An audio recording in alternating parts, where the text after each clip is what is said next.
ብሪክስ ለሰላም ለጋራ ደህንነትና ለልማት መጠናከር ግንባር ቀደም ሚና መጫወት አለበት አሉ የውጭ ጉዳይ ሚኒስትር ዶክተር ጌዲዮን ጢሞቴዎስ። የብሪክስ የውጭ ጉዳይ ሚኒስትሮች ጉባኤ ለጥንካሬ፣ ለፈጠራ፣ ለትብብርና ለዘላቂ መገንባት በሚል መሪ ሀሳብ በህንድ ኒው ዴልሂ እየተካሄደ ይገኛል። በጉባኤው የተሳተፉት ዶክተር ጌዲዮን እንዳሉት ሁሉንም ሀገራት በፍትሐዊነት የሚያገለግል ዓለም አቀፍ ስርዓትን ለመገንባት የተቀናጀ የባለብዙ ወገን ጥረት በአስቸኳይ ያስፈልጋል።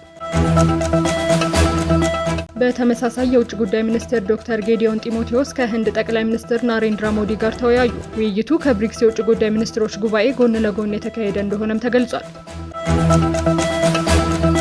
በኢትዮጵያ ኦርቶዶክስ ተዋሕዶ ቤተክርስቲያን ለ7 ቀናት ሲካሄድ የቆየው የቅዱስ ሲኖዶስ ምልአተ ጉባኤ የተለያዩ ውሳኔዎችን በማሳለፍ ተጠናቀቀ። ምልአተ ጉባኤው ስለ ሀገር ሰላም፣ ስለ ቤተክርስቲያን አንድነት፣ ስለ ሰው ልጆች ሁሉ ደህንነትና ክብር እንዲሁም ወቅታዊ ጉዳዮችን በተመለከተ ሰፊ ውይይቶችን በማድረግ የተለያዩ ውሳኔዎችን በማሳለፍ ነው የተጠናቀቀው። የቤተክርስቲያን ሉዓላዊ ክብሯ ተጠብቆ እንድትቀጥል የሀገራዊ ሰላምና የቤተክርስቲያን አንድነት ኮሚቴ ስራውን አጠናክሮ እንዲቀጥል ቅዱስ ሲኖዶስ ወስኗል። ምርጫው ሰላማዊ ሆኖ እንዲካሄድና ለኢትዮጵያውያን ዘላቂ ሰላምና መረጋጋትን የሚያስገኝ ሆኖ እንዲጠናቀቅ ቅዱስ ሲኖዶስ በአጽንኦት አሳስበዋል። በተለያዩ የዓለም ሀገራት የሚኖሩ ኢትዮጵያውያን ሰብአዊ መብታቸው እንዲከበር የሚመለከታቸው አካላት ተገቢውን ክትትል እንዲያደርጉም ቅዱስ ሲኖዶስ ሐዋርያዊ ጥሪውን አቅርቧል።